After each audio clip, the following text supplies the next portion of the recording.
Welcome everyone to this webinar on critical writing.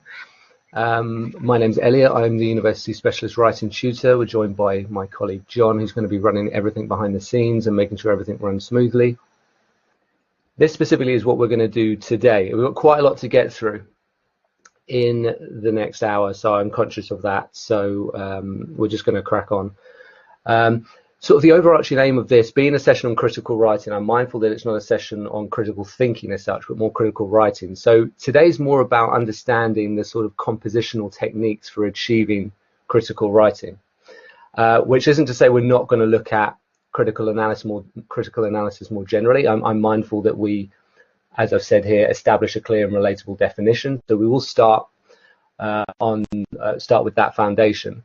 But once we've done that, it's more a case of looking at how criticality can manifest in writing, and what are the sort of the cues, and what are the sort of tips and the do's and don'ts in order to get criticality effectively communicated in your writing. So in order to do that, we're going to look at the role of aim and thesis statements. I will explain all of this when we get to it, of course. We're going to consider the role of evaluating evidence and how to achieve this in your writing. We're going to consider the role of synthesis as well. There's lots of different ways that you can analyze something, and really it depends on what you're trying to do, what you're studying. So I'm mindful of that. So what we're going to do is we're going to focus on the two core ways really of analyzing, which is evaluation and synthesis. So that's why we're going to focus on those two.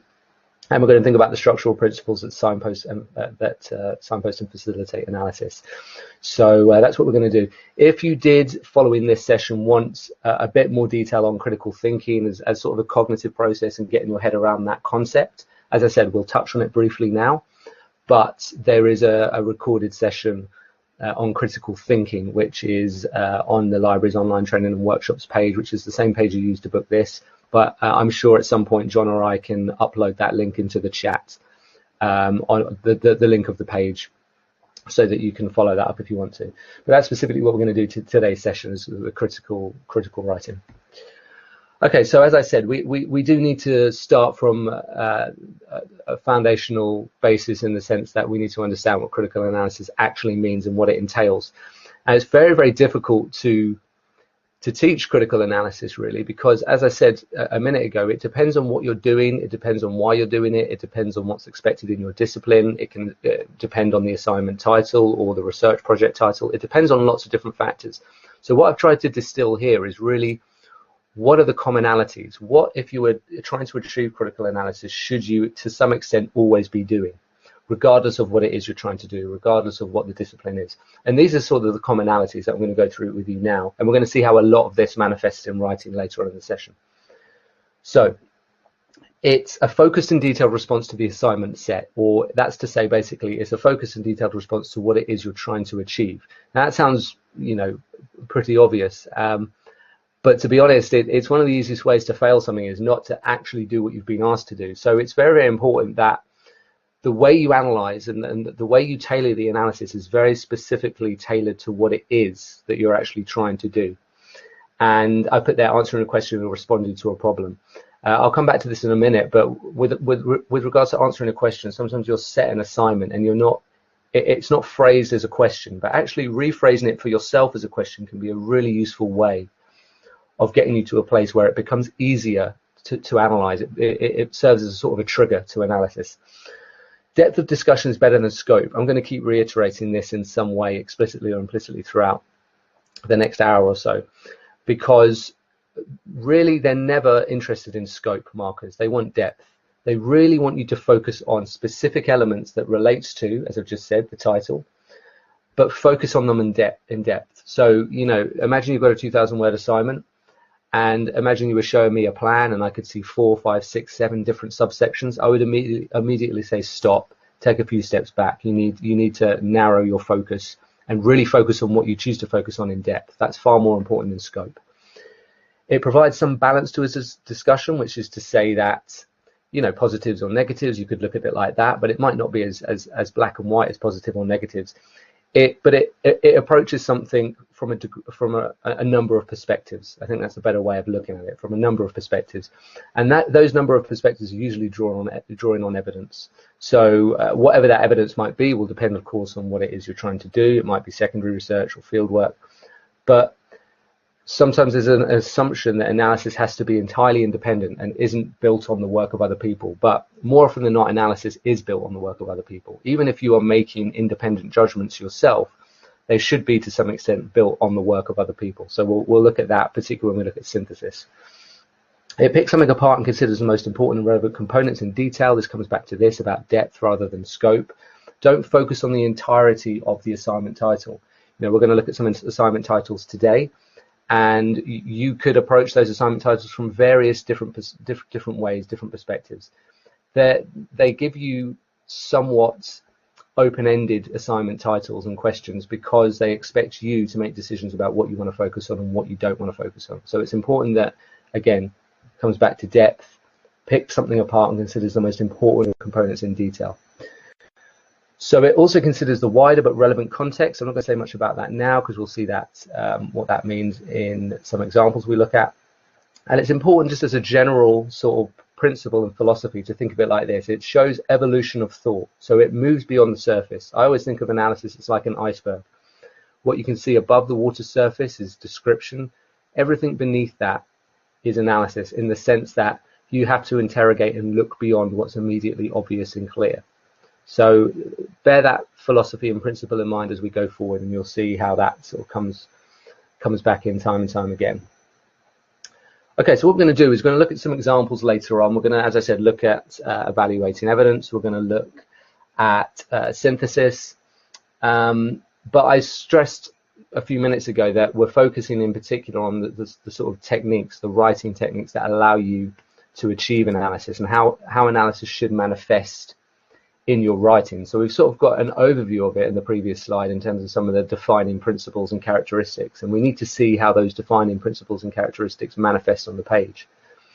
Now, analysis actually begins from the introduction of any assignment, which is to say, not that you actually analyze in an introduction, but the process of analysis begins in an introduction, because what you have to do in an introduction is you have to tell your reader what it is that you are doing. If you want to know a little bit more about writing introductions and aim statements and thesis statements, as I'm talking about here, we've got a recording on writing introductions and conclusions. But for the purposes of this session, what I'm going to say is that in an introduction, as I said, you need to explain what it is to your reader that you're doing.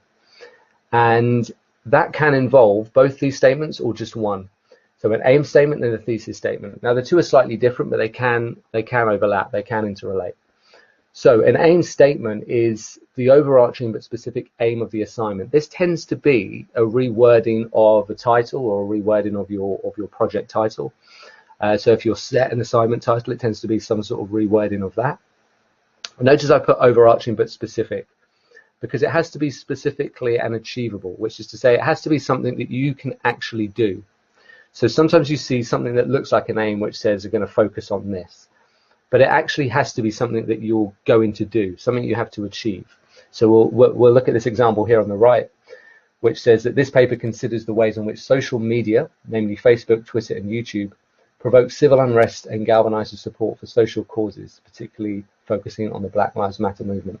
So that's overarching in the sense that they could take that in various different ways and look at it from various different perspectives. But it's specific as well in the sense that they've given you the precise platforms they're going to look at. They've given you the precise case study or social movement that they're going to look at. So it is specific as well. And it's something that they can achieve. So it's achievable. So that's what an aim statement is. A thesis statement is slightly different. Sometimes there is overlap, sometimes they're used interchangeably, but if you have an aim and a thesis statement, they should be different. Because the thesis statement is your argument. Thesis meaning the position that you adopt and that you're going to present and defend against. So what's your argument? That's the difference. Aim is the overarching but specific aim, whereas the thesis statement is the argument. It's a bit like the end of the movie at the beginning. It's what you're going to present come the end. And it's what position do you want to persuade your reader towards. Again, it's about making it specific, clear, and achievable. So again, make sure it's something you can achieve, because you actually have to reach the end of the assignment and the piece of writing and have persuaded your reader and convinced them that your argument is correct. So if we compare aim and thesis statement, we've looked at the aim there. This is the thesis statement from the same paper, so you'll see the difference. It says this paper argues that social media can empower ordinary citizens, but particularly when platforms are deployed in a strategic way that builds support through the interconnected nature of social media. So you can see it's clearly linked to the aim, but it's also a much more specific statement, and it's something that they're going to defend against. They're going to argue that case. Now, why are aim and thesis statements important in terms of analysis? The simple reason why is because your ability to achieve what you set out to achieve and your ability to get the highest marks that you can get rests on your ability to actually do what you say you're going to do. So the aim statement is what you set out to achieve. The thesis statement is the same. It's what you set out to achieve, but it's your argument. So with the thesis statement, for example, it's how convincing is your argument. So the process of analysis is triggered from this point on, because these are the signposting sentences that tell you that this is what you're going to do and this is what you can mark me against. And how well I achieve this will relate directly to how high my mark is. So this is why it's really, really important to get the aim and thesis statements correct. If you are writing in a sort of scientific context, you are less likely to have a thesis statement. You will have an aim statement, but you are less likely to have a thesis statement. Thesis statement is more of a sort of social sciences, humanities tradition. But there's no reason to say you can't have it in a scientific tradition, but it's more common in humanities and social sciences to have a thesis statement. And you would have an aim statement as well, although your thesis statement might combine to form the aim statement as well. So there's a bit of flexibility with this. But the reason I'm showing you this at this point of the webinar is because from this point on, analysis is triggered, because you've now said what you're going to do and what you're trying to argue. So that's very, very important, because everything now you do from this point has to tailor towards this aim and this thesis statement. And we're going to see this again when we look at structure in relation to analysis shortly. So we've looked at aim and thesis statements and the role that they play in triggering analysis, the role they play in the introduction in terms of signposting what it is you're going to do and what it is you're going to argue. When you actually get into the main body of an assignment or a piece of work, it then becomes the job, of course, of working through the right evidence, working through the right discussion to achieve those aims critically. So one of the key ways that most of you, if not all of you, but most of you will do that is evaluating evidence. This can sometimes have different terms attached to it, like appraisal, for example, critical evaluation, critiquing studies, and they all effectively mean the same, which is that, as this quote suggests here, you don't simply describe and regurgitate what a study did and what a study found, but you engage critically with it in terms of making assessments and judgments on whether you think the evidence is actually any good. And that's fundamentally it. Is the evidence actually good? And you do that by focusing on the design of the study and thinking about the relevance of it and thinking very carefully about how the study was conducted and how it was designed. And as I said, in terms of a fuller definition of this, you could watch that critical thinking webinar I mentioned. I'm going to briefly go through these three concepts in relation to appraisal and in relation to evaluating evidence. And then what we're going to focus more on is looking at this in action, and then I'm going to sort of pick those examples apart with you. So evaluating evidence or critical appraisal, it's all about assessing the quality of the evidence. So it's not just describing it, but it's critically engaging with it in terms of, is the evidence any good or not? There's a lot of questions that you can ask yourself in terms of trying to determine whether a study is good or not. And really it comes down to three core concepts: validity, reliability, and relevance, and generalisability. Those three concepts there. And if you were going to evaluate a piece of evidence, there's a strong chance that the way you do that will fall into one or more of these categories. So you will see these terms crop up time and time again in professional papers and stuff. So I'm going to give you a brief definition of what they are, and then we're going to see some examples when we look at the writing that we're going to look at. So validity, it's about the rigorous and accuracy of a study's designed to achieve its intended outcome. It's all about whether the means meets the end. So it's about whether the way a study was designed achieved what it set out to achieve. Was there anything that the study didn't focus on that it should have in terms of achieving a fuller, more detailed set of results? Could it have approached the study in a different way in order to make the results more accurate and more detailed? For example, if I give you an example of validity, if you were trying to gain a complex understanding of mental health, for example, and you had semi-structured interviews with participants, which would seem like a good way of doing it, because you can get a real insight through one-to-one conversation. And you were asking the participants what factors contribute to their mental health, or how they were feeling, or anything like this. If the interviewer then posed something like, is social media a factor that affects your mental health? And the answer was yes, or the answer was no, and then they continue to focus on social media, that would be fine, in the sense that they've picked on a particular issue that they think might relate to mental health. So that's absolutely fine. But it doesn't mean it's the only issue that could relate to mental health. So in terms of validity, you could critique that and say, well, social media was addressed as an area that might affect, as a factor of life that might affect mental health. But perhaps they failed to contemplate other issues, such as social isolation, such as economic problems, such as other sociological problems.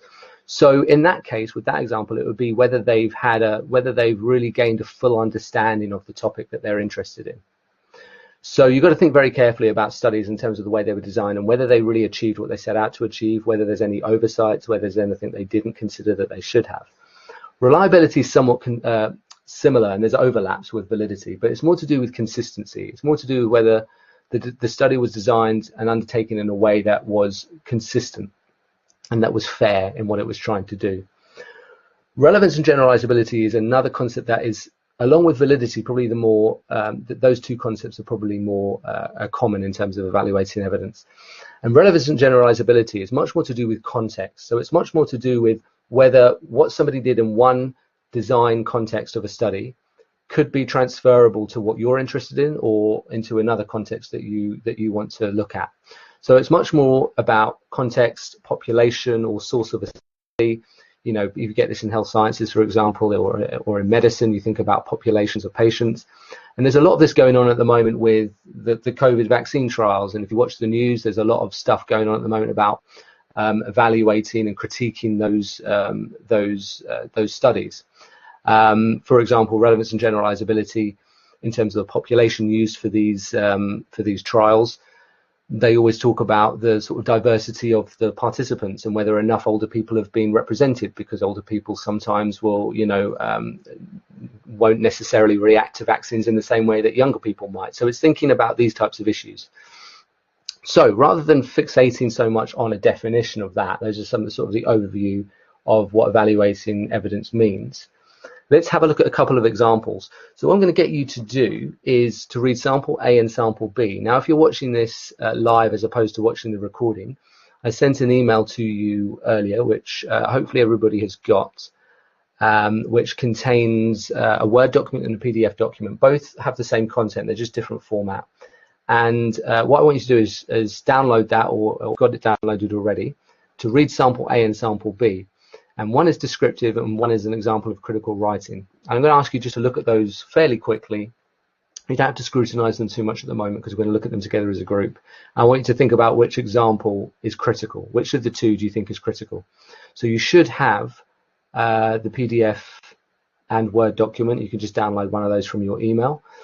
So I'm just sort of allowing you to do that now if you haven't already done it. If you don't have that, could you just drop us a message in the chat? Everybody that signed up was sent it, but if you didn't sign up and you got the link through by somebody, by a friend or something, you might not have that. So do drop us a message in the chat. It's very important that you have it so that you can look at these examples, and John or I can email a copy over to you. But hopefully everybody's got that.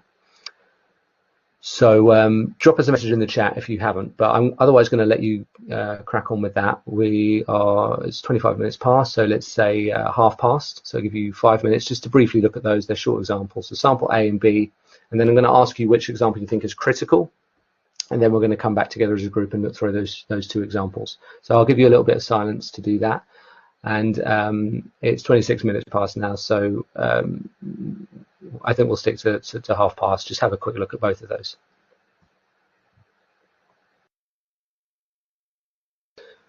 So, as I said, sample A, you were all correct. That is the descriptive example. For the recording, if you're watching the recording version of this, you can obviously read that example now, and there's the assignment title there that those of you watching this live had access to. So sample A is descriptive, and I suppose if there's one area of this example that could have slightly thrown you in thinking it might be evaluative or it might move slightly beyond description is the bit I've highlighted here at the bottom. And actually this, in isolation, this piece of writing is by no means a bad piece of writing. It communicates what it's trying to communicate clearly, and it's effective, and it's clear, it's precise. So I have no problem with it in that respect. If you're looking at it and saying, is it critical? It's not critical at all. And sometimes people can think that basically saying what a study did and what it found, particularly what it found, makes a study or makes a discussion of a study critical. But it's not at all. And if you produce this in an assignment where you're expected to be critical with the evidence, you just wouldn't really get any marks at all, even albeit with what they've done at the bottom, which we'll come to in a minute. But let's just clarify the bits here. So they've introduced a particular study. Again, I stress that their description of the study is good. It's nice and clear. So that's fine. They've set that up absolutely fine. They've made it clear what the findings are. So that's good. But if you notice what they've done at the end, which is also good, but in isolation in itself critical necessarily, is if you look at the assignment title, they've linked what they've done here and what they've found. They've linked it to the assignment title, which is excellent, which is really, really good. And we're going to look at that in a little bit more detail in a minute with regards to what we call takeaway points. So that's excellent. That's really good. And then they've provided another sentence here that just sort of supplements it, takes it that little bit further. So that's good. I mean, that's good that they've done that. The marker will appreciate that they've done that. But leading up to it, all they've done is describe. And if you read that through a couple of times, you'll see that really all they've done is they've said, this is what they did, this is how they did it. There's no engagement with the design of the study. I put at the bottom here, as an example, in terms of what they could have thought about is the conditions of the study. You know, the fact that this study was conducted in a way that perhaps wasn't natural to wild monkeys' environment, perhaps that may have had an impact on the way that the study turned out. So it's thinking very carefully about that. There's none of that going on in here at all. It's good description, but that's all it is. Compare it with B. Again, if you're watching the recorded version of this, you've got the example there, and that's the assignment title. It's very, very different. And there's lots of stuff going on in B that I want to point out, which is where you'll start to see how analysis, and in this case, evaluation, manifests in writing effectively. So all the stuff highlighted here is lots of good stuff going on. What they've done at the beginning, if you notice here, is they've used what you call a topic sentence. Now, I'm going to talk about this in a bit more detail in a minute, but a topic sentence is a sentence that signposts the focus at the beginning of the paragraph. It basically says to the reader, this is the focus at the beginning of the paragraph, and this is what we're going to look at. And what it does really well is it clearly links to the assignment title, so you know that they're focused on what it is they're going to do. And they leave it open enough to provide, to leave room for information to follow. So they don't get too far ahead of themselves. All they basically say is this is what we're going to focus on. So that's good. They introduce a study immediately, which is pretty conventional. If you need to provide more contextual information afterwards, 2 or 3 sentences, you can. But the chances are you will go straight into presenting a particular study. And let's not get away from the fact that there is some description in this paragraph, because there needs to be. You need to do some description. Don't think that analysis is a sentence by sentence process. There has to be description in order to set up and contextualize what comes next. So they introduce the study, they describe the study, they say what the study found here. The shift comes here, and it's no coincidence that they've used the transitional adverb however. And when you engage with evaluation and you introduce some evaluation, you would expect there to be some clear signposting like a transitional adverb like however. So that at a glance indicates the shift that's going to happen here. They're sort of moving you in a different direction. And once they've done that, there's then examples in here of validity and relevance, going back to what we were looking at a minute ago. So there's examples of where the study could be deemed to not be entirely valid to some extent, and there's a lack of relevance in other respects. And in this case, they're talking about the sample, the participants that took part in the study. And they're saying that the fact that they focus on postgraduates is a problem, because actually undergraduates might have a different response to the use of orientation programs, and they might have a different issue with relation to anxiety, which is what this is about. And they also mention the same point to international students. So they're thinking very carefully about what the study did and what it's trying to achieve, and whether there's anything that they didn't cover that really they should have. I think the point I want to make here in particular is the evaluation starts here and really moves right down throughout the rest of the paragraph. So there's quite a lot of the paragraph that's devoted to evaluation, which you need to try and do. You need to try and free up the words. So limit the description, get across what you need to, and focus on the evaluation when you need to. But what you'll notice here is actually, in terms of how many evaluative points are they making, they're arguably only making one, arguably two, if you treat the international students as a different issue. But really, it's just one in relation to the participants that took part in the study, and saying that they should have focused on undergraduates and they should have focused on international students, or at least they didn't focus on those, and this is why it's a problem.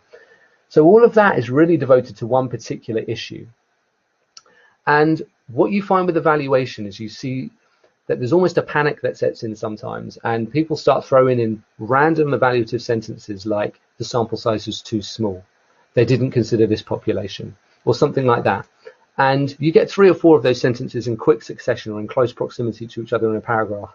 And let me tell you now, from a marker's perspective, those mean very, very little.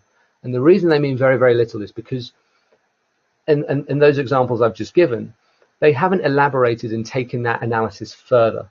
And this goes back to what I was saying earlier about depth, not scope. Don't make 3 or 4 evaluative points about one paper. Make one, but really make that one count and talk about it in depth. That will get you far more marks than making 3 or 4 very cursory, quick points about the sample size.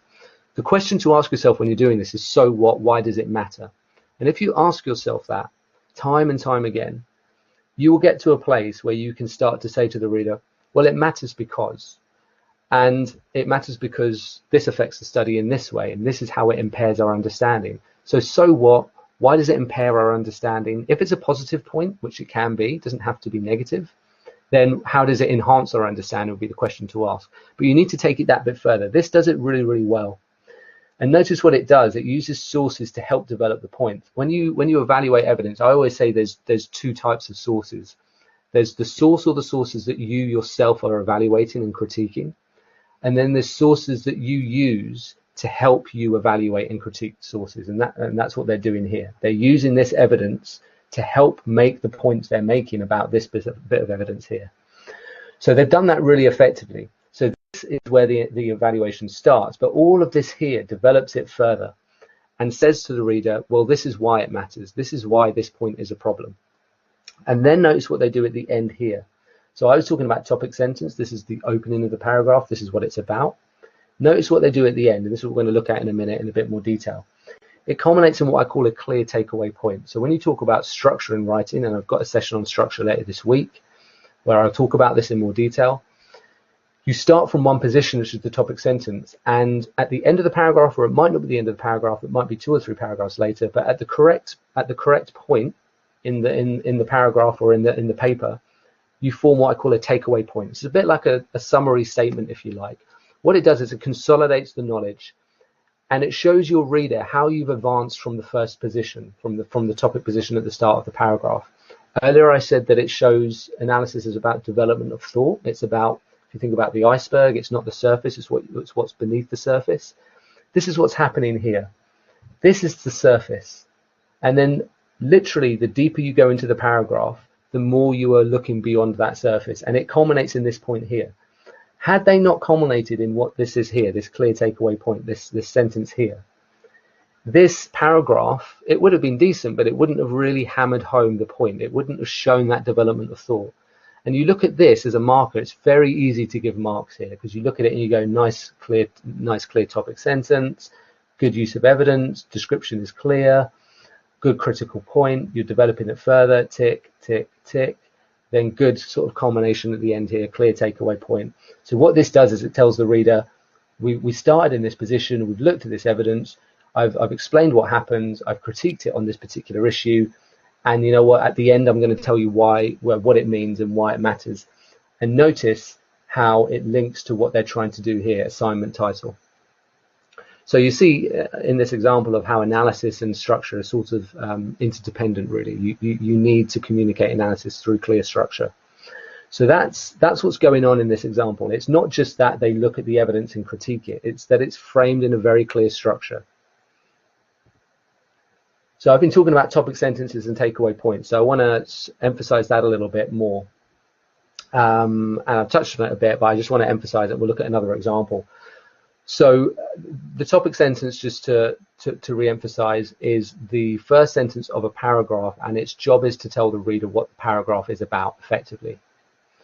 And it's important that you don't do any more than that in terms of looking ahead. It's just signpost what the focus of the paragraph is, and that's enough.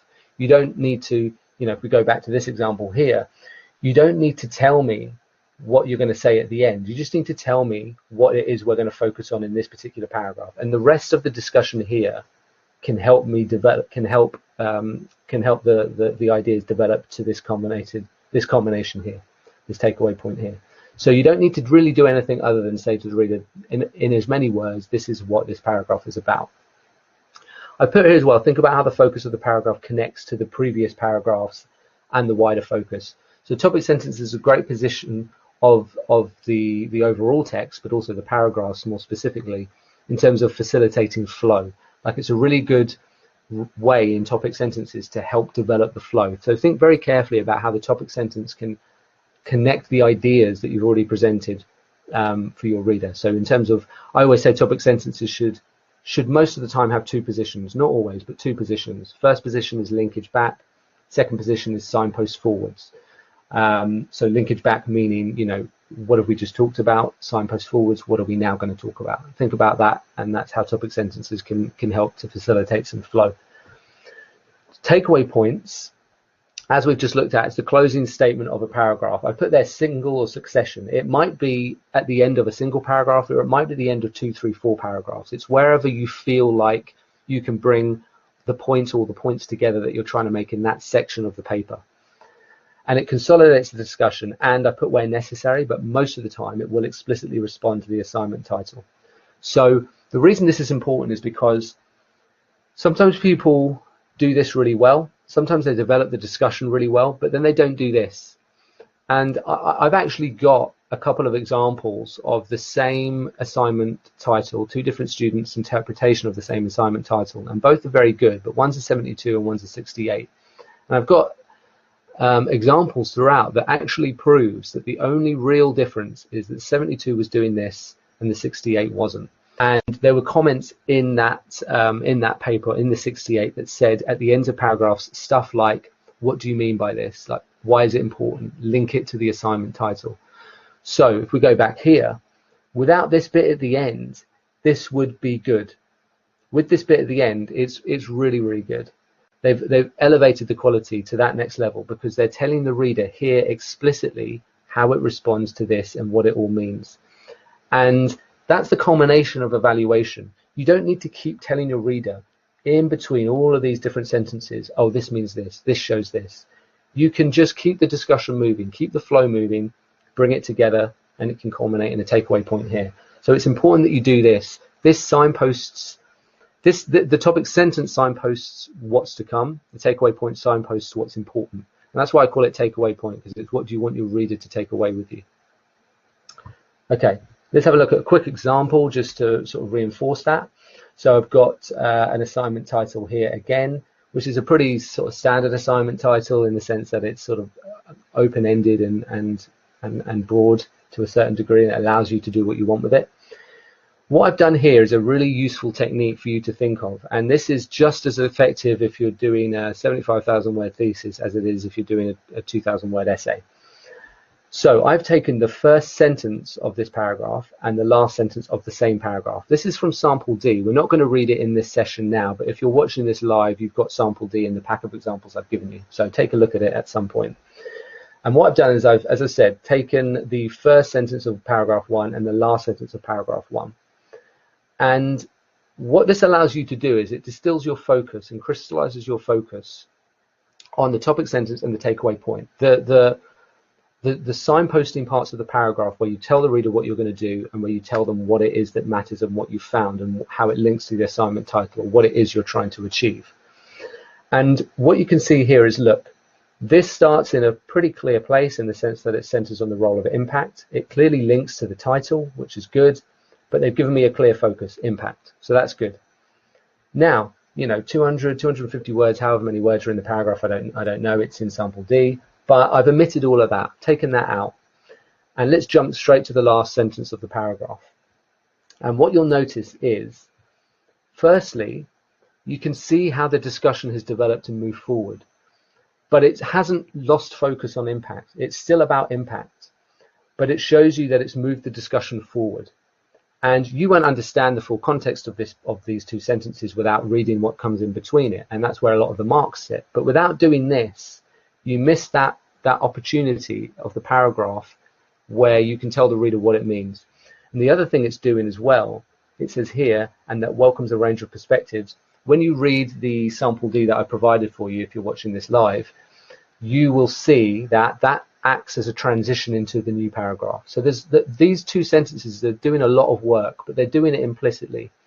I mean, it's explicit in the sense that it's clear to your marker what they're doing, but it's not phrased in a way that makes it too obvious or too on the nose. So it's sort of crafted in a really refined way. So good, clear topic sentence, that's the focus, links to the title, so it keeps it bound to that single focus. And they've maintained the focus when you come to the takeaway point, but you can see how the discussion has developed and moved forward. Now, this for you is a great technique. So when you're revising something, when you're planning it, try and break it up into sections. It might be each paragraph, it might more likely be 2-3 paragraphs at a time that reflect one section of the paper. And focus on these two sentences, these two positions. Look at the topic sentence, look at the takeaway point. Even if you want, extract them out and put them in a different Word document and read through. And it reads like a skeleton to your whole paper. And focus on these points. Are they getting across to your reader what you need them to get across? I often say this is a great way to plan, not just edit, but plan. And sometimes people say to me they always lose focus in the middle of an essay, or they deviate and they don't feel like they come back and make the point they're trying to make. These are the two positions that should tell you what's happening. Like, if you're going to lose focus in the middle of a paragraph, it will happen in the middle of the paragraph. But it's easier to spot that here and here, because you can see where you started and you can see where you've ended. And if you haven't ended where you feel you need to end, then something's gone wrong in the middle. So this is a really effective technique for achieving analysis, in the sense that maintaining that focus, signposting what the focus of the paragraph is, circling back in terms of expressing to your reader what it is that matters most of all, what's the takeaway point, and how does it answer the title, how does it achieve what you set out to achieve. I've got another example if you're watching this live as well, which is sample E. So take a look at sample E. It's another example we're not going to look at now, but it's another good example of what I'm talking about there with relation to topic, sentences, and takeaway positions.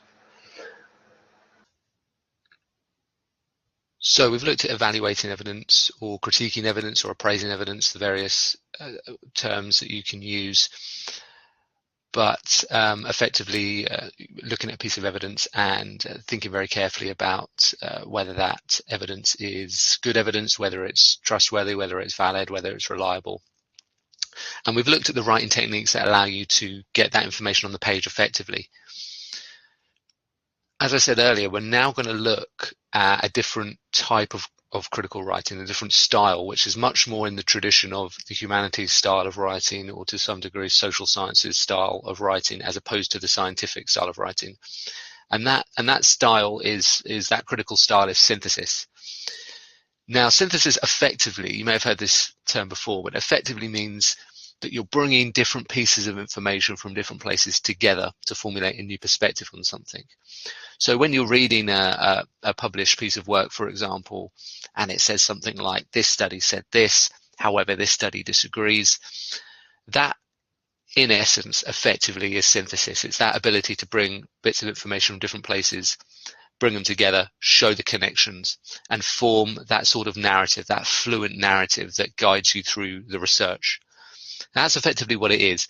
There's a lot more to it than that, and we're going to look at an example in a minute so you can see how this manifests on the page. But just as a sort of overview, that's what synthesis means. But here's some bit more information on what that entails, synthesis, what it entails. So it's about breaking the larger focus down into more detailed components. And I've already alluded to this before. If you look at some of my other recorded sessions, like the structure session, that may well quite possibly be recorded and ready for you to watch as you're watching this now, if you're watching the recorded version of this. And I talk a little bit about this in that basics of structure session. You have to start from the broad perspective of the assignment title, or what it is you're trying to achieve, the general aim. And you always have to narrow it down and focus on specific components, which could be specific bits of evidence, specific themes, specific ideas, specific points. And you have to do this in synthesis, because the idea of synthesis, as I said, bringing different bits of evidence from different places together, but you can't approach something too generally. You've really got to focus on something specifically, and we'll look at this in a minute when we look at the example. It considers a wide, but importantly relevant, range of evidence. So although we have only just been looking with the evaluating evidence examples, we've been looking at examples of paragraphs where they deal with one specific study. And on occasions, in the right moments on particular assignments, that's completely fine. But more often than not, you'll be expected to deal with bodies of evidence, which is to say that you're addressing and focusing on specific themes and ideas. And in order to do that, you need to look at different pieces of evidence, different bits of information from different pieces of evidence. So it's very important that you engage with a wide but relevant range of evidence. That's essential with synthesis. Synthesis isn't about looking at studies in isolation. It's about looking at different sources, different studies, and extracting specific pieces of information out from those studies to develop your narrative. And again, we'll look at this in a minute with the example that I want to show you. It's not just about bringing those bits of information together. You've then got to form the narrative, and in order to form the narrative, you have to do what I call, you have to form the cognitive connections, which are the connections that if you don't form, your reader has to form mentally, which is asking your reader to do too much work. They shouldn't have to make these connections. You should be forming these connections for them. And there's very simple techniques of doing this. You can use what we call transitional devices, for example, which are words or phrases which effectively get you from sentence A to sentence B and forms that connection. And this is very, very important in synthesis, because it's not just about throwing the piece of information together, it's about forming the connections. So that's very, very important. It considers, where necessary, how the evidence applies to the assignment's focus. And this will make a lot more sense when we look at the example in a minute. But linking to wide but relevant range of evidence, the best pieces of work, the highest marks, don't stay comfortably within the confines of the very, very specific and narrow range of research that relates to what it is they're looking at. The very best pieces of work with the highest marks, on occasions where necessary, not always, will move out of those confines and find more interesting, potentially more innovative, or wider pieces of research that they can in some way connect to their particular focus. And so if you're doing that, it's important that you make it clear how the evidence you're looking at applies to the assignment's focus. And that sort of links as well to the last point there about formulating a new perspective on something, which I've already mentioned. But the reason this is important is because it's not simply a case of saying study A said this, study B said this connects to study C, etc., etc. It's not a case of simply repeating what each study has said, or what each scholar or theory has proposed, but it's also at the right point, which is typically towards the end, if not the very end of the paragraph or the section of the assignment. It's about formulating a new perspective. So it's about bringing those ideas together and think of it like a little summary, if you like, and what sort of perspective does that allow you to develop, and how does that link to what it is you're trying to do.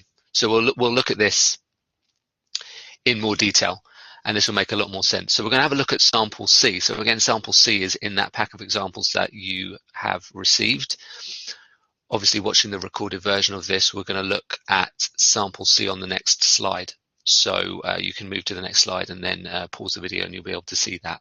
And we're going to look at this as an example of synthesis, and we're just going to think very carefully about how the sources are used to develop the discussion forward. We're going to think about the cognitive connections. We're going to think about the sense of narrative and flow. We're going to think about how all of these studies have been brought together to formulate a new perspective on something. And then I'm going to talk you through that, and then we'll see how this reflects a different style of critical writing.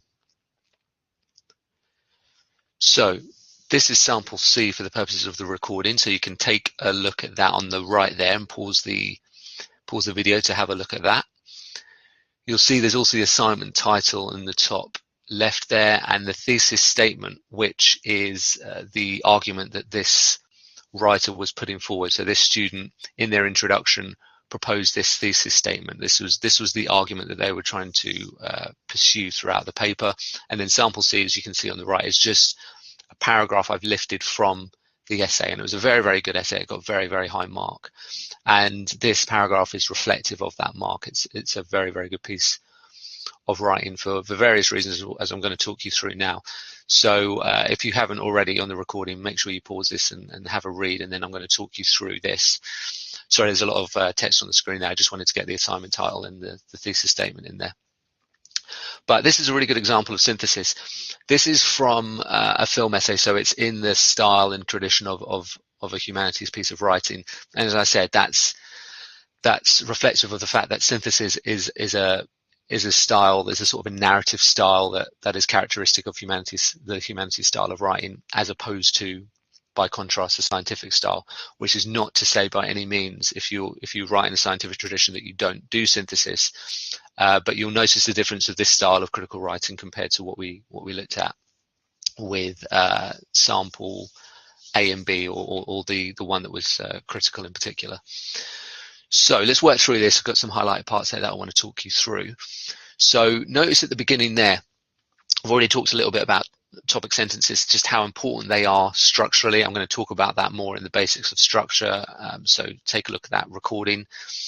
And topic sentences are crucial because they serve as that initial signposting point. It's that bit where you say to the reader, you sort of take a step back and you say, okay, we're going to have a look at this now. This is what we're going to focus on here. And the very best pieces of writing do this, from the most seasoned writers, and it's very, very important that you just take a step back at the right moments, particularly the starts of paragraphs, and you say to the reader, this is what we're going to look at. So on this occasion, if I just read that through, it says, one of the main reasons for the relative commercial success of the martial arts genre in Britain and the United States is the genre's emphasis on spectacle and physicality over dialogue. So there's a clear focus at the end here, emphasis on spectacle and physicality over dialogue. That is what the paragraph is about. That's what their focus is. So earlier I was saying you've got to break down the larger focus into smaller parts. This is one of these smaller parts, emphasis on spectacle and physicality over dialogue. And notice how it links in the first bit here of the sentence to the title and what they're trying to do. So there's clearly, the writer's clearly showing that they've got a clear focus on the overarching assignment title and what they're trying to do, but they've shown as well that they're narrowing it down to focus on something in particular. And this is important to synthesis, but this is important to writing in general. This is a rule you have to follow with topic sentences. So this isn't necessarily distinct to synthesis, but it gets us off to a great start. From this point on, and I've highlighted all of the references here, and from this point on, you'll see that they start to bring in a range of different evidence. It's always difficult to determine whether, in this example, let's say there's too much evidence here or not enough evidence, and there isn't an exact number. It's not an exact science that every 50 words, for example, you should have a reference. I mean, maybe it would work out that way on average, but I wouldn't say it's a rule that you have to follow rigidly. It's not as straightforward as that. There will be paragraphs where you don't necessarily use much in the way of evidence. You might only use one piece of evidence, like the examples we've looked at. There'll be occasions where on this one you use 4 or 5 different pieces of evidence. And I would say the balance of evidence used and how the evidence is used and the discussion in this paragraph is about right, and it's suitable for what they're trying to do. So there's a good range of evidence, and it's suitable in relation to what it is they're trying to do. And when you look through this, I'm not going to go through this sentence by sentence, but when you look through this, you'll see, which is sort of what I'm relating to here with flow and narrative, you'll see how sentence to sentence, it's clear how the different bits of evidence are connecting to each other. I've put here flowing narrative because of that point I made about cognitive connections. This arguably isn't the best example to show in terms of those cognitive connections being explicitly stated on the page, but I think one of the reasons for that is because it's very well written anyway, and those connections don't necessarily have to be so explicit, because the evidence, each piece of evidence flows into the next quite effectively. I suppose one example of where, there's a couple of examples where there is some flow in narrative where they're explicitly saying, you know, this sort of connects to this piece of evidence in this way. If you look here, one of the reasons for the public refusal of subtitles might be rooted, etc. So they're saying, well, I've just told you that these scholars here have said that one of the reasons, that one of the problems is the public refusal of subtitles, and then they sort of use that here in this sentence as a transition to move into the next sentence by connecting it back to what they've said. So that's the kind of thing I mean in terms of flow narrative and forming those cognitive connections. So you've got to be doing that consistently. And there's a few other examples, even the use of the word indeed there, with this in mind. This is particularly pertinent. So they are doing that, but you'll see other examples the more reading you do where those cognitive connections might be a lot clearer. But it flows very well. The evidence is used effectively.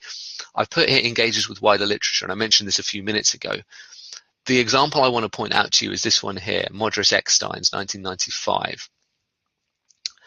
And this might not be that clear if you don't have a decent knowledge of the topic, which obviously I wouldn't expect you to have. I mean, it's a film essay. But what the writer's trying to do here is, if you look at Mark Gallagher, Marsden and Wheatley, etc., these are all references that are very much part of the research field that this writer's looking at. Modris Eckstein's is not so much part of that research field. What the writer's done is they've looked beyond the immediate confines of the research, and they found this bit of research here that talks about how in the post-war culture there was, when cinema was very, very popular, there was a trend towards what we call a visual culture. And they've talked about how the Great War, so the First World War, served to foster a culture where the power of the image superseded the value of words. So in other words, what they're trying to say is image became so important to cinema. It was and is a visual medium. And there was no need necessarily for words. And that was particularly important after the Great War because it fostered this very, very visual culture. So that's sort of the point they're trying to make. So they found a piece of information that really has moved beyond the immediate confines of the research field that they're looking at. And what they've done is they've pulled that piece of information out. And here, with this in mind, subtitles not only emphasize words and dialogue, but they also serve as a distraction to the action on screen, etc. And then they've said this is particularly pertinent for the martial arts genre. This bit in particular here, what they're doing is they're linking that, if you like, external piece of evidence, they're linking it to their particular point and their field and their research field.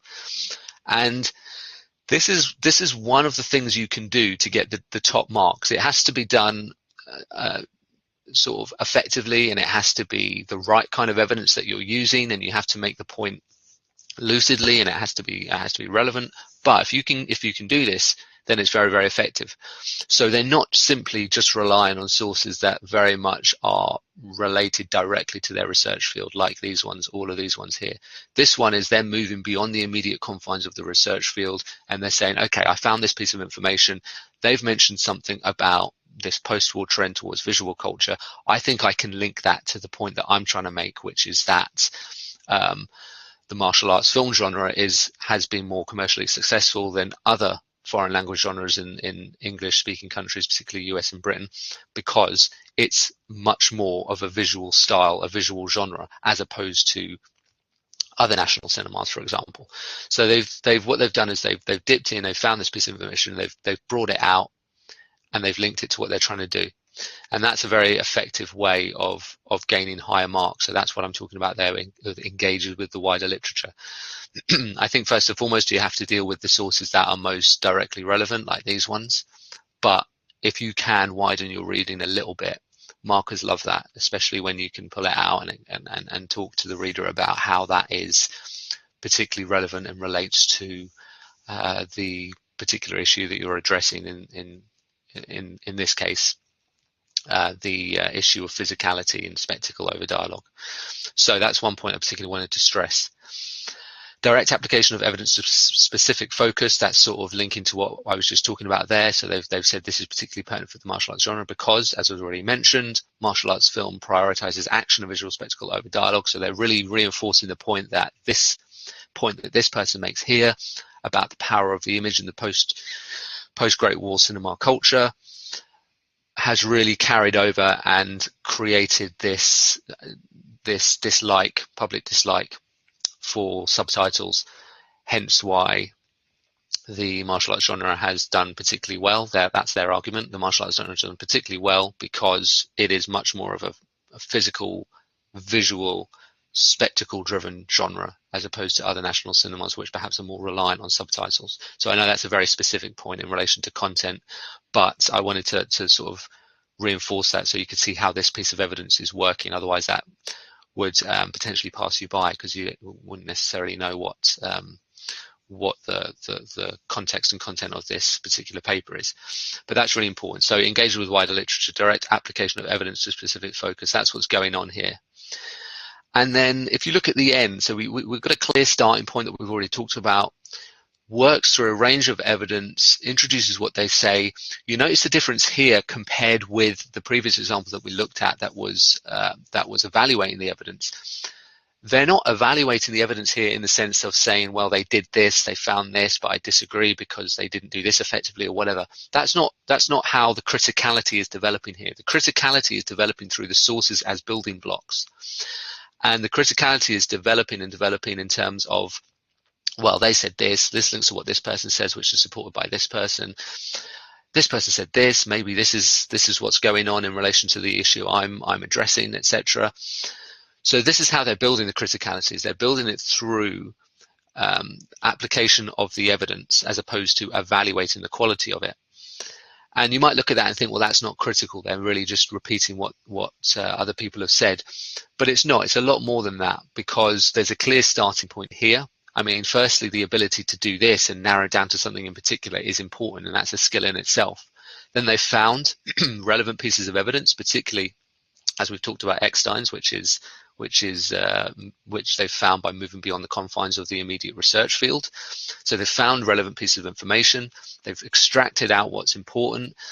They have used that evidence to build and develop a much clearer idea about the importance of emphasis on spectacle and physicality over dialogue, and they've used the evidence to do that. As we've said, they've used this piece of evidence to move the discussion along in a slightly different, more thoughtful, innovative way.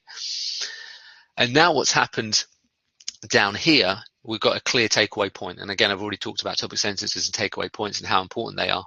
A takeaway point is particularly important with synthesis because until you get to this point down here, you haven't quite said to the reader, well, this is what it all means, and this is how it answers the assignment title or responds to it, and this is how it builds towards my argument. And they haven't done that until this last sentence. And this is what this piece of writing does really well. It uses the right moments of the right paragraphs, in this case here right at the end, the clear takeaway point here at the end. And they've said, well, based on all of this discussion, I've built it through these different pieces of information, and it's culminated in this particular point, which helps to respond to this assignment title and build towards my argument, my thesis statement there. So you can see how there's great consistency between what they've said here, the thesis statement, and what the assignment title is asking them to do. There's great consistency. And it's through the synthesis, through the building of the different pieces of evidence, connecting those different pieces of evidence, using them gradually to build the discussion, take the discussion in a slightly different direction here, link it specifically to what their case study is or their case studies are, and then here at the right point, they finish looking at the evidence, and now they're going to say, well, this is what it means. This is how it builds towards my argument. This is how it responds to the assignment title. So there's a clear takeaway point there. And this is the bit where you're formulating that new perspective. I'd say you're building the new perspective throughout, but there needs to come a point where you say, right, in terms of formulating a new perspective, I'm going to do that here. And that's what they've done. and they've also used an additional source there to do that. So this is a different style synthesis to evaluating evidence that we looked at earlier, and both in different contexts will be relevant for you, because you can still evaluate evidence in a humanities context or a social sciences context by all means, and you still need to do a degree of synthesis in a scientific context as well. But obviously the content will be very, very different. But the techniques that we've looked at in both evaluating evidence and in synthesis with relation to topic sentences, with relation to takeaway points, with relation in terms of synthesis, how you use the evidence to build, how you form those cognitive connections, none of that necessarily changes. So it's a case of thinking very carefully about what the assignment's asking you to do, what it is you're trying to achieve, and then adapting the style of writing and the style of criticality to what it is you are trying to achieve, and what is the most suitable style to do that, whether it's evaluative, whether it's synthesis. So let's summarize what we've done there. So and then we can come to any questions that you have about evaluation and anything else we discussed in this session, like the takeaway points and that kind of stuff. I want to hammer home the point that I made at the very beginning that we've seen in examples as well, which is focusing on depth and not scope. It's very, very important that you do this. You know, you could do a 75,000 word thesis and you focus on lots of different elements and lots of different stuff, but it's still, when you get into it, it's about depth, and it's about freeing up the words that you need to focus on the depth. And we've seen that in an evaluative context with the example about student anxiety and orientation programs, and how really when they get into the paragraph, really they're making one specific evaluative point, but they're doing it in real depth and with real quality, and there's real focus on it. They're not trying to cover lots of different points. So focus on depth, not scope. Think very carefully about the role of aim and thesis statements in grounding and facilitating analysis. So these are some of the compositional techniques, aim and thesis statements, that trigger analysis. So from the aim and thesis statement point onwards, that's when the analysis starts. And we looked at topic sentences and takeaway points, particularly takeaway points in terms of achieving analysis. These are the parts where really you link it back to this and you link it back to this. So this is your aim, this is the thesis statement, this is what I'm going to try and argue. The takeaway points are the parts of the paragraphs, the parts of the paper where you really tell your reader, this is what it means, this is how it responds to this is how it proves this to be correct. If it's not either of those explicitly, then it should be more of a sort of takeaway point that allows the discussion to move forward. But there should be some sort of takeaway point. I stress again, it's not every paragraph, by any means not every paragraph. The bigger the piece of work, the more likely it won't be every paragraph. It's more likely to be sections of your text, 3-4 paragraphs at a time, and at the end of the third or the fourth paragraph, at the right point, you tell the reader what this all means, and you summarize it there. I'll talk a lot more about that in a session I think I've got this week coming up on structure. So you could book that or watch a recorded version of that for more on that. And then we talked a little bit about evaluating evidence, supplementing your points, and synthesis in relation to how you combine ideas and that kind of stuff. Okay, so I'm going to wrap that up there.